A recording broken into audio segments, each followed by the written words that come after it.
Welcome to Prajagalam. నేను మీ దండుపాటి కోటేశ్వరం. మన భూమి కన్స్ట్రక్షన్ మన భూమిలో మనం చేసుకోవాలి, కానీ చెరువుల్లోన కబ్జాల్లోన ఇంత పెద్ద కన్స్ట్రక్షన్ చేసి 100 కోట్లు ఖర్చు పెట్టి దేనికి సంకేతం ఇది? వీటి మీద గత సంవత్సరం నుండి పోరాడుతున్నారు కాలనీ వాసులు కానీ మన ఛానల్ నుంచి కానీ. చూడండి అసలు ఈరోజు ఏం జరిగింది అనేది. Vigilance and enforcement commissioner Shri Ranganath IAS గారు, Ranganath GHMC vigilance and enforcement commissioner GHMC, DC Mallareddy, MRO Kuthbullapur, GHMC town ప్లానింగ్తో పాటు సంయుక్త తనిఖీ సర్వే నెంబర్లలో స్థల పరిశీలన 299, 300, 301, 298, 295 గాజుల రామారం నియోజకవర్గం సర్వే నెంబర్లలో పరికి చెరువు పరిమితుల్లో ఎఫ్టీఎల్ మరియు బఫర్ జోన్ ఏరియా నిర్మాణాన్ని నిలిపివేశారు. చూడండి, మనం ఎప్పుడు కంప్లైంట్ ఇచ్చినామంటే 10/7/2023, అంటే 1 year అవుతుంది కరెక్ట్గా. ఎవరెవరికి ఇచ్చాము ఇది క్లారిటీగా చూడండి.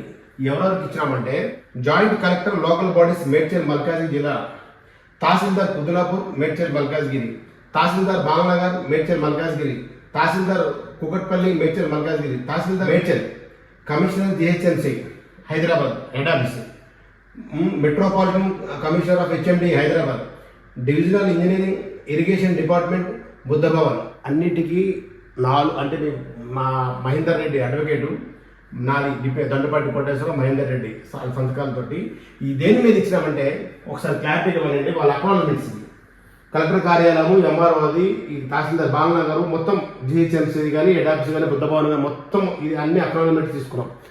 ఇప్పుడు 10/7/2023 ఎవరికి ఇచ్చాము చూడండి. ఇక్కడ కట్టమైసమ్మ చెరువు, సురారము, పరికి చెరువు, లింగం చెరువు, ఫాక్సాగర్ లేకు చెరువు, హెచ్ఎంటి చెరువు, వెన్న చెరువు, ఇట్లా మనం బోయిన్ చెరువు, బోయిన్పల్లి, అస్మత్పేట, ఇవన్నీ ఎన్ని చెరువులు ఈరోజు ఉన్నాయా?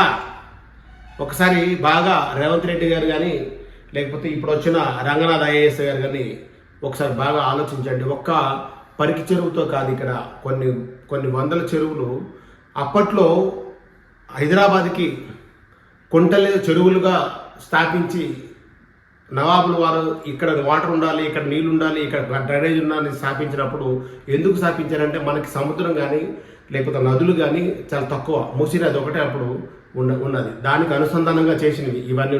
ఈరోజు డ్రైనేజ్ వర్షం పడితే డ్రైనేజ్ నీళ్ళు ఎక్కడ పోతాయో తెలియదు. పరికి చెరువు పరిస్థితి చూడండి, మీకు చూపిస్తాం మళ్ళీ. ఇది ఇంత పెద్ద కన్స్ట్రక్షన్ అవుతుంది.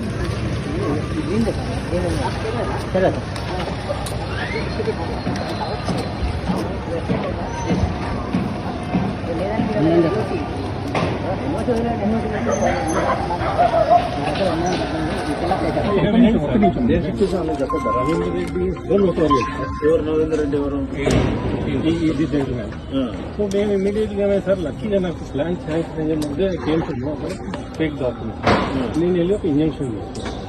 ఈ document not only that sir, ఇక్కడ ఈ లేఅవుట్ లో మొత్తం 3 పార్కులు, 3 పార్కులని ఆయన అసోసియేట్స్ రిజిస్టర్ చేసుకుంటారు 4,000 గజాలు. అయితే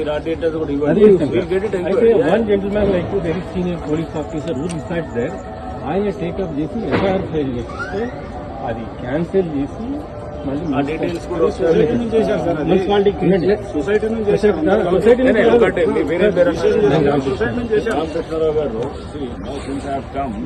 wheel make a thorough verification into this. మీ క్లెయిమ్ ఏంటో వీళ్ళ క్లెయిమ్ ఏంటో అంతా కూడా చెక్ చేద్దాం. Okay, so we'll definitely make a deeper investigation. మేము చేసే ముందు ఇప్పుడు whether the structure is proper or not అనేది will be the distinct check చేస్తాం. మీరు అనేదాన్ని definitely will be subject verification. ఇప్పుడు మీరు అన్నారు పార్కులు వేరే చేశారు అన్నారు. If that is there then we'll immediately will have to retrieve that. అది చేస్తాం. ఎందుకంటే మా mandate is that. Like I mean ఈ గవర్నమెంట్ ల్యాండ్లు, పార్కులు లేకపోతే చెరువులు ఆక్యుపై చేసిన అన్ని కూడా తీసుకోవాలి. ఇన్ కేస్ దాంట్లో రేపు అది కూడా ఆ పార్కులు కూడా డీటెయిల్స్ తీసుకొని లెటర్స్ ఆల్సో అది కూడా చూస్తాం. చూసి అన్ని కూడా we'll make a detailed enquiry. only on merits you take this step. Right, my categorical statement. See, decision will be done subject to the inquiry. Inquiry will be a very, very unbiased and on the basis of the facts. Right? Okay. We will go by the inquiry finding, and the decision will be solely based on the inquiry finding. Sure. ఎవరు చెప్పినా ఏముండదు, అర్థమైందా? మీకు that will be clear this. And not only that sir, 2007 survey చేయించాం. Let us make a proper inquiry. First of all, we'll make a proper inquiry. So మీరు ఇప్పుడు మా RFO గారు ఉంటారు, మీరు తీసుకుని అన్ని కూడా డాక్యుమెంట్స్ అన్ని కూడా తీసుకొని రేపు will start getting in to the details. ఒక 4-5 రోజుల్లో వీళ్ళు సీదా దీనికి ఇంకేం చేయాలో తీసుకుంటాం. మీరు ఇంకా పార్కులు ఉన్నారు, అది కూడా చెప్పండి. మీది చెప్తాము, అన్ని చూస్తాం. మీరు వాళ్ళ మీద చెప్తున్నారు, వాళ్ళు మీద చెప్తున్నారు.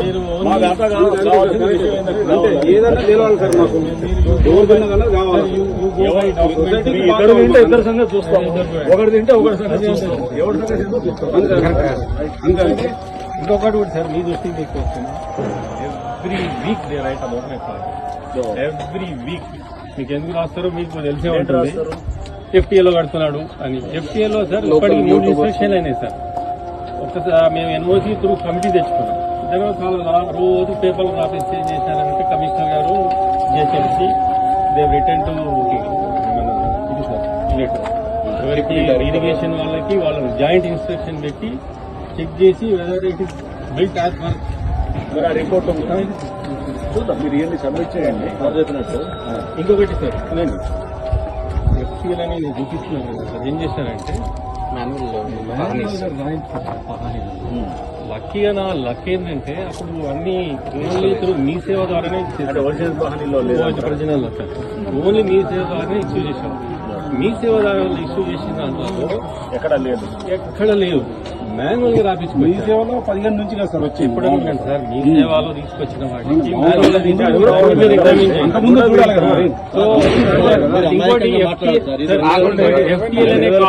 నేను బుక్ చేశాను సార్ కేసు. ఎవరు చేశారంటే అప్పుడు తహసీల్దార్ వెంకటేశ్వరరావు డిప్యూటీ కలెక్టర్ ఆయన చేశారు. ఏమన్నా సార్ మీ సజారు ఏముంది దాన్ని కూడా ఒకసారి ఇవ్వండి. దాంట్లో ఫైనల్ ఏం చేశారు? ఎంక్వైరీ రిపోర్ట్ ఇవ్వండి. అంటే మన ఈ ల్యాండ్ ఓనర్ చనిపోయాడు, ఆయన చనిపోయాడు కానీ ఫైండింగ్ ఏమి ఇచ్చారు? ఫైండింగ్ ఏం లేదు సార్, కేసు వచ్చేసారు. ఇప్పటికైనా పరీక్ష చెరువు ఒకటేనా, లేకపోతే అన్ని చెరువుల్ని కబ్జాల కొరల్లోంచి బయటకు తీస్తారా? ఈ మన్భూమి వాళ్ళది ఇంకెక్కడెక్కడ వెళ్ళిన దార్జన్య కాండకి వాళ్ళు పోలీస్ స్టేషన్లో మేనేజ్ చేసుకుంటారు, మొత్తం అన్ని కార్యాలయాల్లో మేనేజ్ చేసుకుంటారు. విలేకరులను బెదిరిస్తారు, లేకపోతే ఎవరైనా ఎదిరిస్తే కాలనీ వాసులను బెదిరిస్తారు, కోర్టులో వేస్తారు. వాళ్ళ ఇష్టం. అయ్యా మీరు ఇన్ని కోట్లు ఖర్చు పెట్టి ఎందుకు చేస్తున్నారు అబ్బా? 10 మందికి ఉపయోగపడే షాపింగ్ కాంప్లెక్సా లేకపోతే ఇంకోటా చేస్తున్నారు కదా? కరెక్ట్ అయిన నికాస్ అయిన మంచి స్థలంలోన ఇంతకంటే మంచి బిల్డింగ్లు కడితే మీకు మంచి పేరు ఉంటుంది కదా. ఎందుకు ఎవరైనా కోర్టుకు వెళ్తే వాళ్ళ మీద బెదిరింపులు ఎందుకయ్యా బాబు? ఇవన్నీ 100 కోట్లు ఖర్చు పెట్టుకొని మీరు బెదిరించి కన్స్ట్రక్షన్ చేసి అది ఫ్రీగా వస్తే ఎన్ని రోజులు ఉంటుంది? ఎవరి కొరకు? మీ పిల్లల కొరక? ఎవరి కొరకు చెప్పండి? ఈ ఆస్తులు ఎవరి కొరకు? ఈ కోట్లు ఎవరి కొరకు? సక్రమంగా కొంచెమైనా సంపాదించండి, అక్రమంగా మొత్తం సంపాదించండి, కనీసం కొంచెమైనా చేయండి. మేము మహేందర్ రెడ్డి గారు మేము కూర్చొని ఒక 1 వీక్ వీటి మీద స్టడీ చేసి ఏ ఆఫీస్లో మనం ఏ కంప్లైంట్ ఇవ్వాలి ఏంటి అని క్లియర్గా మెన్షన్ చేసి దీన్ని మొత్తం మ్యాటర్ రెడీ చేసి మేము కంప్లైంట్ ఇచ్చి 1 ఇయర్ అంటే ఈరోజు కరెక్ట్గా 10వ తారీఖు వస్తే 1 ఇయర్ అవుతుంది. 10/7/2023 అధికారులు ఎవరైనా మంచి ఆఫీసులు వస్తేనే పనిచేస్తారా, లేకపోతే వీళ్ళు అందరూ ప్రతి ఒక్కరు లంచాలు. ఒకవేళ మీరు లంచాలు తీసుకోలేదు, చాలా శుద్ధపోసులు మంచి వాళ్ళు అనుకుందాము, మరి ఎందుకు ఇంత వర్క్ జరుగుతున్నప్పుడు ఆపడం లేదు? ఒకసారి ఆలోచించి. టౌన్ ప్లానింగ్ వాళ్ళైతే విపరీతమైన లంచాలు తీసుకుంటున్నారు. ఇక్కడున్న నరేష్ కానీ ఇక్కడున్న వాళ్ళందరూ కూడా ఇష్టమైన బిల్డింగ్లు కట్టిస్తున్నారు. ఎందుకు? ఎంత డబ్బులు? మీ జీతాలు ఎంత? మీ ఇదంతా అసలు అర్థం చేసుకోండి. ఈ చెరువులు కాపాడుకోవడం. ఫాక్స్ సాగర్ ఎంత ఉండేది, ఇప్పుడు ఎంత ఉంది? కుకట్పల్లి బోయిన చెరువు పరిస్థితి ఏంటి? బోయిన చెరువు పరిస్థితి ఏంటి? కుకట్పల్లి పెద్ద చెరువు ఎక్కడ ఉంది? అసలు చెరువులు ఉన్నాయా? ఈ పరిగి చెరువు రేపు పొద్దున్న ఈ కన్స్ట్రక్షన్ అయిపోయిన తర్వాత ఇక్కడ గాజుల రామారావు కింద నుండి పై నుండి దేవేంద్ర వాటర్ వచ్చిందంతా ఆ చెరువులోని చెరువుకి వెళ్ళాలి. ఇప్పుడు అదంతా పెద్ద ఒక 12 అంతస్తులు 15 అంతస్తులు భవనాలు కడుతున్నారు. మరి ఆ నీళ్ళు ఎక్కడికి వెళ్తాయి? అంటే ఈ కాలనీ వాసులంతా మునిగిపోవాలా? మళ్ళీ మాకు నీళ్ళు వచ్చినాయి అని చెప్పి కాలనీ వాసులు పాపం ఏడుస్తారు. కానీ ఏం చేస్తారు అధికారులు? ఏం చేస్తున్నారు? ఎందుకు ఇలాంటి పర్మిషన్ ఇస్తారు? ఆ పక్కనే ఉన్న ఉప్పుల శ్రీనివాస వాళ్ళది సైటు, అది కూడా FTLలో ఉంది. ఆ సైట్లో కూడా 12 గుంటలు ప్రభుత్వ స్థలంలో కబ్జా ఉన్నారు. మరి ఆయన స్థలం మీద ఆయనకి సర్వే చేసి ఇవ్వడానికి ఆయన డాక్యుమెంట్ ప్రకారం కాదంట, ఆయన T1 ప్రకారం కావాలంట. T1 ప్రకారం సర్వీస్ ఇస్తారు ఎవరైనా? వాళ్ళ డాక్యుమెంట్ ఏముంది, మీకు ఎన్ని ఎకరాలు ఉంది, ఎన్ని గజాలు ఉంది, దాన్ని బట్టి సర్వే చేస్తారు. నాకు T1 ప్రకారం కావాలంటారు, అక్కడికి వెళ్తే ఆ ఎమ్మెల్యే దగ్గరికి వెళ్తే ఎక్కడికి వెళ్తే ఈ ఎమ్మెల్యే దగ్గరికి వెళ్తారు, నేను డీజీపీ వాళ్ళ ఇంట్లో మసాజ్ చేస్తానంటారు ఆయన. ఇది ఈ పరిస్థితులు ఎలా ఉన్నాయంటే ఇప్పటికైనా ఆపడం కాదు, డిమాలిషన్ జరగాలి. ఆపడం అంటే ఆపుతారు, మళ్ళీ కోర్టుకు పోతారు, మళ్ళీ వస్తారు. ఆర్డర్ ఇచ్చి డిమాలిషన్ కూలగొట్టాలి. కూలగొడితే మీరున్నారు అని రంగనాథ్ గారికి మరీ విన్నవించుకుంటున్నాం మన ప్రజాగం నుంచి. దయచేసి సార్, ఆపడం వేరే, కూలగొట్టడం వేరే. అలాంటి పరిస్థితులు వస్తే తప్ప ఇంకొకరు భయపడరు. ఇంత పెద్ద కన్స్ట్రక్షన్ని, ఇన్ని 100 కోట్లు ఖర్చు పెట్టిన కన్స్ట్రక్షన్ ఈరోజు కూలగొట్టారు అని ఒక మంచి అభిప్రాయం ఉంటుంది ప్రజల్లో, ఆ కాలనీ వాసులకు కానీ ప్రజలకు కానీ మొత్తం యావత్తు రాష్ట్రానికి కానీ. ఒకసారి దయచేసి వీటి మీద పరిశీలన చేసి ఇమీడియట్లీగా దాన్ని డిమాలిషన్ చేస్తారని మన ఛానల్ను కోరుకుంటున్నాం. నేను మీ దండుపాటి కోటేశ్వర, అందరికీ నమస్కారం.